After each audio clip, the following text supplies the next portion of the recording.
یہ دو باتیں حقائق میں سے ہیں، یہ کنفرم باتیں ہیں کہ جب بھی کوئی مومن بندہ، اہل ایمان میں سے کوئی بندہ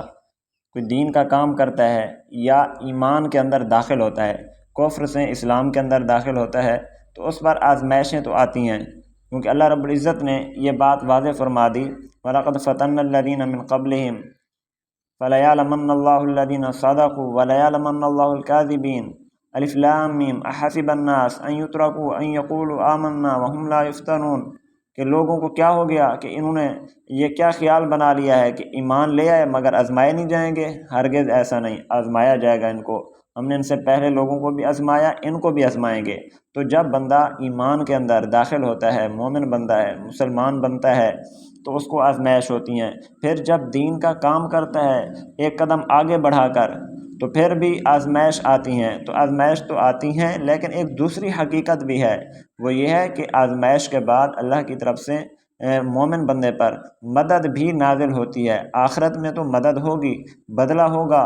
بہترین جزا ہوگی، لیکن دنیا میں بھی اللہ کی مدد نازل ہوتی ہے۔ اس کو بھی قرآن نے بیان کیا، ان تنصروا اللہ ینصرکم ویثبت اقدامکم، کہ اگر تم اللہ کے دین کی مدد کے لیے نکلو گے، خدمت کے لیے نکلو گے، تو اللہ رب العزت تمہاری مدد فرمائیں گے۔ حضرات صحابہ کرام کے واقعات اس پر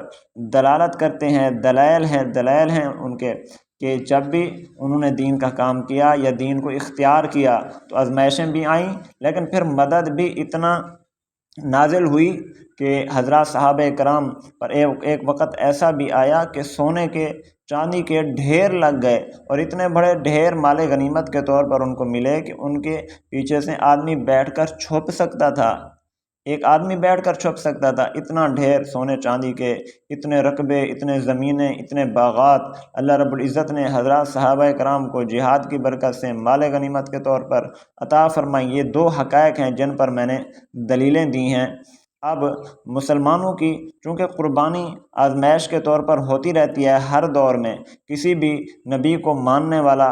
اہل ایمان میں سے کوئی مومن بندہ ہو، کسی بھی نبی کو ماننے والا، تو اللہ رب العزت نے اس کی آزمائش کی ہے۔ حضرت عیسیٰ علیہ السلام، حضرت موسیٰ علیہ السلام، حضرت ابراہیم علیہ السلام، خود ہمارے نبی حضرت محمد مصطفیٰ صلی اللہ علیہ وسلم۔ تو اسی طرح کا ایک واقعہ جو قرآن نے بیان کیا کہ جب تقریباً 12,000 اہل ایمان کو زندہ آگ میں جلایا گیا اور ان کی اتنی بڑی آزمائش ہوئی، اور آگ کے اوپر ان کو لا کر پوچھا گیا کہ اب بھی اپنے ایمان پر قائم ہو یا چھوڑتے ہو ایمان، تو انہوں نے اس وقت بھی کہا کہ ہم اپنے ایمان پر قائم ہیں۔ حتیٰ کہ واقعہ یہ بھی ہے کہ ایک عورت کو لایا گیا جس کے ہاتھ میں بچہ تھا، عورت نے بچے کو دیکھ کر تھوڑی نرمی اس کے دل میں پیدا ہوئی کہ اب مجھے آگ میں داخل کریں گے میں تو برداشت کر لوں گی، لیکن میرے بچے کا کیا بنے گا؟ تو اللہ رب العزت نے اس معصوم بچے سے بھی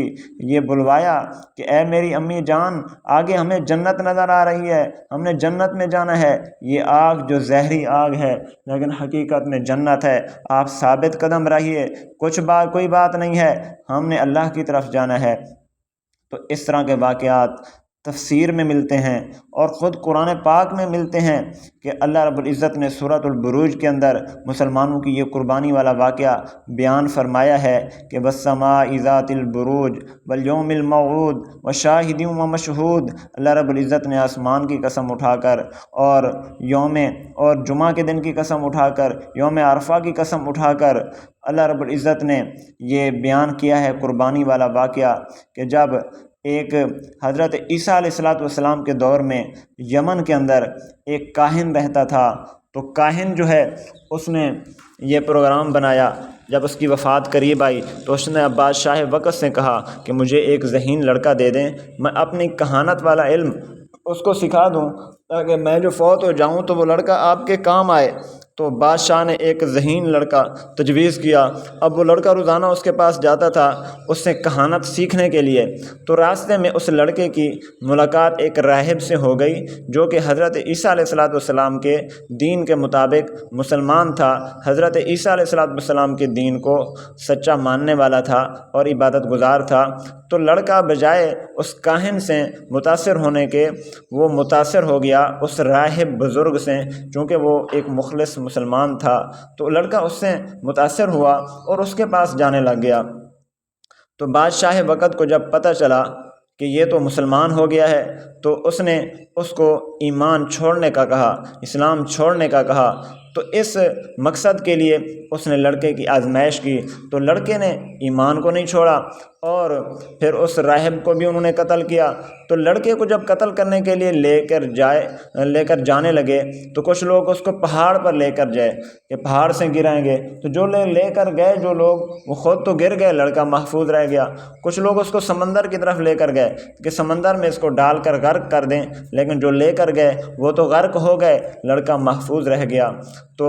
بالآخر لڑکے نے خود ہی بتا دیا کہ مجھے اس طرح قتل کرو کہ مجھے جو پتھر مارو، جو تیر مارو، وہ بسم اللہ پڑھ کر مارو، تو اس سے میں قتل ہو جاؤں گا۔ لیکن اللہ نے چونکہ دین کی مدد کرنی ہوتی ہے، حق کو ظاہر کرنا ہوتا ہے، جیسے میں نے پہلے کہا کہ اگرچہ آزمائش ہوتی ہے، لڑکا اگرچہ قتل ہو گیا، آزمائش ہوگی، لیکن اللہ نے آزمائش کے بعد اپنی مدد بھی نازل کرنی ہوتی ہے۔ تو جو ایک مسلمان کو وہ رو رہے تھے، دو مسلمان رو رہے تھے کہ وہ راہب بھی مسلمان ہے، لڑکا بھی مسلمان ہے، تو جب انہوں نے لڑکے کو قتل کیا اور وہ تیر پر بسم اللہ پڑھ کر تیر چلایا اور وہ لڑکا قتل ہو گیا، تو ایک مخلوق تھی اتنا جو دیکھنے والی، ایک بہت زیادہ تعداد میں لوگ تھے دیکھنے والے، تو وہ متاثر ہوئے کہ آخر کون سی وہ ذات ہے جس کا نام لے کر تیر چلایا گیا تو تیر نے کام کیا۔ تو وہ ذات اللہ کی ہے، بسم اللہ میں اللہ کا نام آتا ہے۔ تو لوگ جو ہے متاثر ہوئے، پہلے تو چند لوگ متاثر تھے، لیکن جب اس کی موت کے وقت اتنے لوگ جمع ہوئے اس کو موت کو دیکھنے کے لیے، تو جو جمع تھے سب کے سب متاثر ہوئے۔ تو حق جو ہے بجائے چھپنے کے مزید ظاہر ہو گیا اور اللہ نے اپنی مدد نازل فرمائی، تو تقریباً ہزاروں میں لوگ مسلمان ہو گئے۔ تو اب بادشاہ نے پھر فیصلہ کیا کہ اب جو بھی مسلمان ہیں سب کو قتل کریں تاکہ یہ دین پھیلے نہ، یہ اسلام پھیلے نہ۔ تو اسی لیے اس نے بڑی بڑی آگ کی خندقیں کھدوائیں، قتل اصحاب الاخدود، قرآن پاک نے اسی کو بیان کیا کہ مارے جائیں خندقوں والے۔ یعنی اللہ رب العزت فرما رہے ہیں کہ انہوں نے تو یہ سمجھا کہ ہم اہل ایمان کو مار رہے ہیں، لیکن حقیقت میں یہ ہے کہ وہ خود مارے گئے۔ اہل ایمان نے تو ویسے ہی دنیا سے جانا تھا، اور جب انہوں نے مارا تو وہ شہید ہو گئے اور وہ جنت میں چلے گئے، تو وہ تو بقا کی طرف چلے گئے۔ اصل میں وہ نہیں مارے گئے، مارے تو یہ گئے جنہوں نے ان کو مارا اور مار کر جہنم خریدی، اور ایسے مارے گئے کہ وہاں موت بھی نہیں ہے، حیات بھی نہیں ہے، صرف عذاب ہی عذاب ہے۔ تو اسی لیے اللہ رب العزت نے فرمایا قتل اصحاب الاخدود، مارے گئے خندقوں والے، النار ذات الوقود، وہ آگ تھی جو ایندھن والی، اذ ہم علیہا قعود، جس کے اوپر بیٹھ کر اس کو جلا رہے تھے، سلگا رہے تھے، وہم علی ما یفعلون بالمؤمنین شہود، اور جو کچھ وہ اہل ایمان کے ساتھ کر رہے تھے دیکھ رہے تھے، جان بوجھ کر رہے تھے، دیکھ کر رہے تھے کہ اہل ایمان کو زندہ جلا رہے تھے۔ وما نقموا منہم الا ان یؤمنوا باللہ العزیز الحمید، فرمایا انہوں نے اہل ایمان سے جو انتقام لیا، ان کو جو جلایا، تو اس کی صرف ایک وجہ تھی کہ وہ اہل ایمان لا چکے تھے اللہ پر، جو غالب ہے، جس کے پاس آسمان و زمینوں کی بادشاہت ہے۔ تو اللہ رب العزت نے جو ہے اسی لیے انہوں نے ان سے جو ہے بدلہ لیا، انتقام لیا، حالانکہ اللہ کی ذات تو بہت بڑی ہے، ان کی تو آگ بہت چھوٹی تھی، جہنم کی آگ تو بہت بڑی ہے۔ تو یہ جو خوش نصیب لوگ تقریباً 12,000 ہیں یا اس سے زیادہ بھی روایات ہیں، زیادہ کی بھی روایات ہیں، یہ جو شہید ہو گئے یہ تو کامیاب ہو گئے اور وہ ناکام ہو گئے۔ تو مسلمانوں میں قربانی کا سلسلہ شروع سے چلا آ رہا ہے، تو مسلمانوں کو قربانی سے گھبرانا نہیں چاہیے، بلکہ اپنے فرائض منصبی کو ادا کر لینا چاہیے اور اللہ رب العزت سے توقع رکھنی چاہیے کہ اللہ کی مدد بھی ضرور نازل ہوگی۔ مسلمانوں کو اعلان حق سے اور حق سے ہٹنا نہیں چاہیے۔ اللہ رب العزت کے وعدے جھوٹے نہیں ہیں۔ جب مسلمان اللہ رب العزت کا دین کا کام کرتا ہے تو اللہ رب العزت ضرور اپنے وعدے کے مطابق مدد نازل فرماتے ہیں۔ اللہ رب العزت سے دعا ہے کہ اللہ تعالی ہمیں اپنا عقیدہ اور ایمان پختہ کرنے کی توفیق نصیب فرمائیں۔ وآخر دعوانا ان الحمد للہ رب العالمین۔